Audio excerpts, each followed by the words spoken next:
Dear students, Assalamu alaikum. Today is lecture number 10 and lecture number 10 में जो आज हमारा टॉपिक्स हैं वो है alkanes and alkyl radicals. So first of all we will discuss alkanes. What are alkanes? The saturated hydrocarbons containing all carbon-carbon single bond are called alkanes or paraffins. Alkanes हमारे पास वो organic compounds होते हैं कि जिनके अंदर तमाम carbon carbon के जो बॉन्ड्स होते हैं वो सिंगल कोवेलेंट बॉन्ड्स होते हैं। यानी अल्केन्स वो ऑर्गेनिक कंपाउंड्स होंगे, वो हाइड्रोकार्बन्स हमारे पास होते हैं कि जिसके अंदर बिटवीन कार्बन कार्बन जो बॉन्ड्स होंगे कार्बन कार्बन वो हमेशा सिंगल कोवेलेंट बॉन्ड्स ही होंगे। इन मॉलिक्यूल्स को हम कहेंगे अल्केन्स। इनको हम एक और नाम भी देते हैं पैराफिन्स। पैराफिन्स का मतलब क्या है? Paraffins is a Latin word meaning little affinity.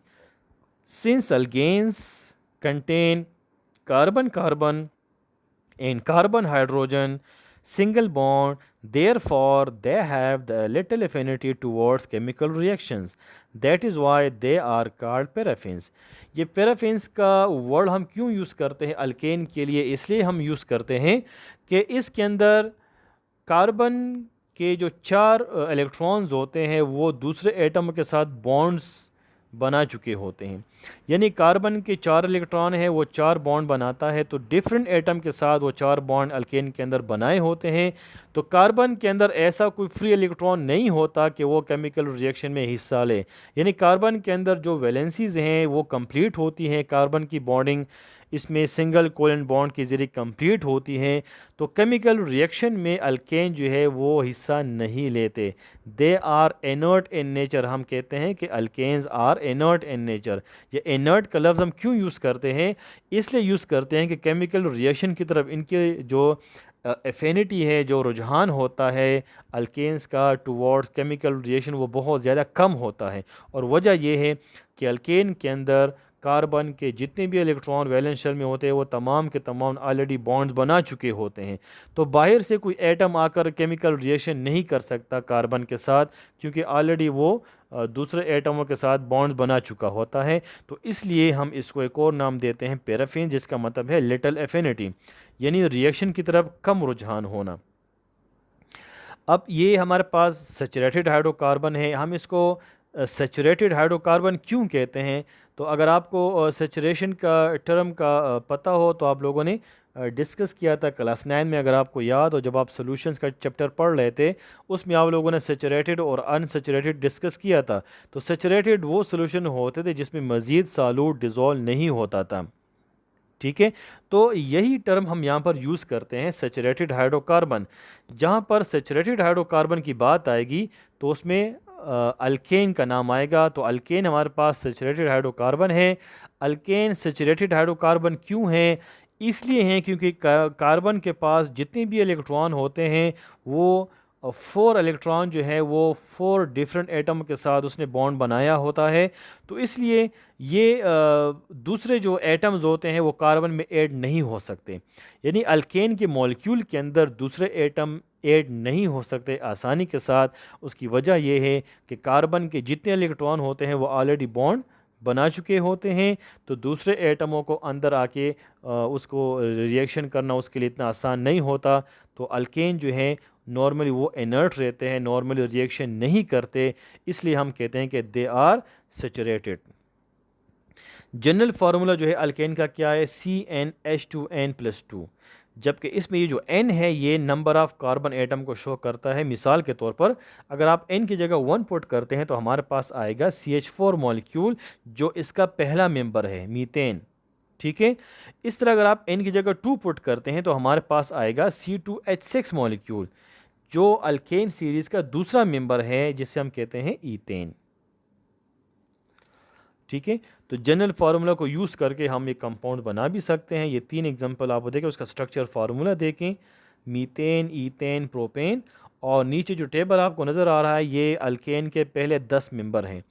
Alkane series का पहले जो 10 मेंबर हैं ये आपको टेबल में नज़र आते हैं। इसका नाम जो है हम देते हैं मीथेन, यानी मीथ, ईथ, प्रोप, ब्यूट, पेंट ये प्रीफिक्सेस हैं।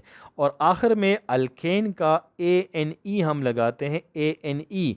तो मीथ के साथ ANE लगाएं, अल्केन की ये आइडेंटिफिकेशन है, तो फिर नाम बन जाएगा मीथेन।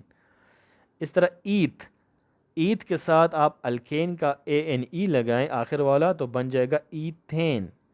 इस तरह प्रोप, प्रोप के साथ आप अल्केन का आखिर का ANE लगाए तो क्या बन जाएगा, प्रोपेन। इस तरह butane, pentane, hexane, heptane, octane, नोनेन, decane, ये जो नाम दिए गए हैं ये कार्बन के नंबर्स पे दिए गए हैं।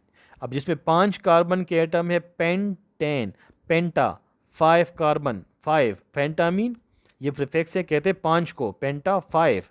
तो पेंटेन ANE जो है ये अल्केन को शो करता है, ANE आखिर में। ये अल्केन के आखिर से जब आप ANE को हटाकर लगाते हैं तो फिर हमारे पास ये बन जाएगा पेंटेन। ठीक है, तो ये अल्केन सीरीज़ के पहले 10 मेंबर्स हैं। तो जनरल फार्मूला CnH2n+2 को यूज़ करके आप अल्केन का कोई भी मेंबर का फार्मूला बना सकते हैं। बस आप कार्बन जो है उसका नंबर आप दे दें। अगर आप ऐसा कोई कंपाउंड बनाना चाहते हैं जिसमें कार्बन 12 हो, तो आप n की जगह 12 पुट करें, आपके पास जो रिज़ल्ट आएगा वो आएगा C12H26। ये मॉलिक्यूल का फार्मूला हो जाएगा। तो इस तरीके से हम आसानी के साथ अल्केन के मेंबर्स और भी बना सकते हैं हमारे पास जो सीरीज़ हैं। ठीक है, तो ये पहले 10 मेंबर हैं जो आपके सामने आपको नज़र आ रहे हैं। उसके बाद नेक्स्ट जो टॉपिक है वो है अल्काइल रेडिकल। दोनों चूँकि आपस में रिलेटेड है तो इसलिए एक साथ हम इसको स्टडी करते हैं। अल्काइल रेडिकल, रेडिकल जिस तरह आप लोगों ने क्लास 8 में पढ़ा था फ्री रेडिकल, तो रेडिकल हमारे पास वो सब्सटेंस होता था कि जिसमें अनपेयर इलेक्ट्रॉन होता था, सिंगल इलेक्ट्रॉन। तो जब अल्केन से एक हाइड्रोजन को हम निकालते हैं तो वो हाइड्रोजन जब चला जाता है तो कार्बन के साथ अपना इलेक्ट्रॉन जो उसने शेयर किया था हाइड्रोजन के साथ, वो सिंगल दोबारा सिंगल हो जाता है। ठीक है, तो फिर हमारे पास ये रेडिकल बन जाता है। इससे हम कहते हैं अल्काइल रेडिकल। ये अल्केन से ही हम बनाते हैं। और ये कब बनते हैं, जब केमिकल रिएक्शंस होते हैं। जब केमिकल रिएक्शंस होते हैं तो अल्केन में से एक एक हाइड्रोजन निकलता है। तो जब एक हाइड्रोजन निकलेगा तो अपने साथ अपना इलेक्ट्रॉन भी ले जाएगा। तो फिर कार्बन के साथ जो इलेक्ट्रॉन उसने शेयर किया था, कार्बन का इलेक्ट्रॉन, वो सिंगल फॉर्म में रह जाएगा। तो वो जो सिंगल इलेक्ट्रॉन है, अनपेयर इलेक्ट्रॉन है, उसकी वजह से अल्केन का नाम चेंज होकर अल्काइल रेडिकल बन जाता है। ठीक है, alkyl radical are group of atom that are form when one hydrogen atom is remove from an alkane molecule. ठीक है, तो जब किसी अल्केन मॉलिक्यूल से आप एक हाइड्रोजन एटम को निकालते हैं तो हमारे पास अल्काइल रह जाता है, रेडिकल। तो अल्काइल रेडिकल नाम उसका हो जाएगा अल्काइल।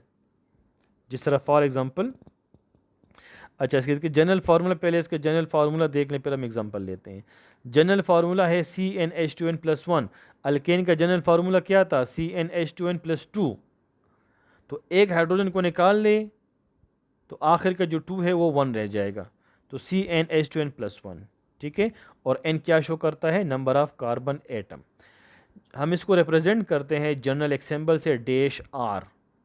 ये डैश क्या शो करता है, ये डैश R में जो डैश है ये आपको ये शो करता है कि एक इलेक्ट्रॉन अनपेयर है और वो इजीली बॉन्ड बना सकता है। मतलब ये जो डैश है ये आपको एक बॉन्ड की वैकेंसी बताता है कि एक बॉन्ड की कैपेसिटी है, एक इलेक्ट्रॉन के ऐड होने की कैपेसिटी है, अनपेयर इलेक्ट्रॉन जहाँ पे मौजूद हैं।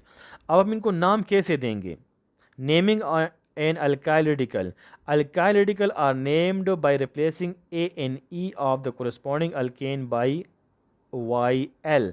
फॉर एग्जाम्पल मीथेन है, अगर आप मीथेन से एक हाइड्रोजन को निकाल लेंगे तो CH3 बन जाएगा, CH4 से एक H निकलेगा तो CH3 बन जाएगा। इस CH3 को हम क्या नाम देंगे, तो ये मीथेन से मीथाइल बन जाएगा। आखिर में जो ANE है वो निकल जाएगा, उसकी जगह YL पुट करें जो अल्काइल की निशानी है, तो ये हमारे पास बन जाएगा अल्काइल रेडिकल। ये टेबल आप देख लें। ठीक है, तो पहले ये 4 एग्जांपल हैं। तो पहले जो मॉलिक्यूल हैं ये अल्केन के हैं। फिर जब आप एक हाइड्रोजन निकालेंगे तो अल्काइल रेडिकल बन जाएंगे। CH4 से आप जब एक हाइड्रोजन निकालेंगे तो CH3 डैश, ये डैश आपको क्या शो करता है? ये डैश आपको ये शो करता है कि यहाँ पर एक इलेक्ट्रॉन फ्री है और एक बॉन्ड बन सकता है। ठीक है, जब एक हाइड्रोजन निकल जाएगा तो हमारे पास CH3 डैश बन जाएगा। अब देखें CH4 का नाम क्या था? मीथेन। यहाँ पर जब एक हाइड्रोजन निकल जाएगा तो वो जो मीथेन में ANE था उसको ख़त्म कर दे, वहाँ पर YL लगा लें, YL लगा लेंगे, ये मीथाइल बन जाएगा।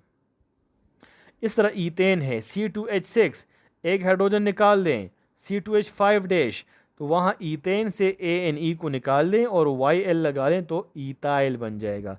इस तरह प्रोपेन से प्रोपाइल, ब्यूटेन से ब्यूटाइल, पेंटेन से पेंटाइल।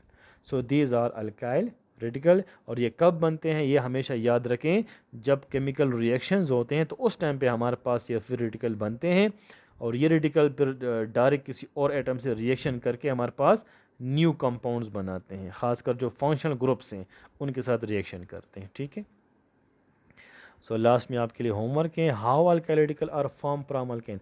अल्केन से हम अल्काइल रेडिकल कैसे बना सकते हैं? Why alkyl radicals are called radicals, इनको रेडिकल्स हम क्यों कहते हैं? When alkyl radical are form, alkyl radicals कब बनते हैं, किस वक्त बनते हैं? तो ये आप ये सारी बातें हमने लेक्चर में डिस्कस किए। So that is the end. Thank you so much.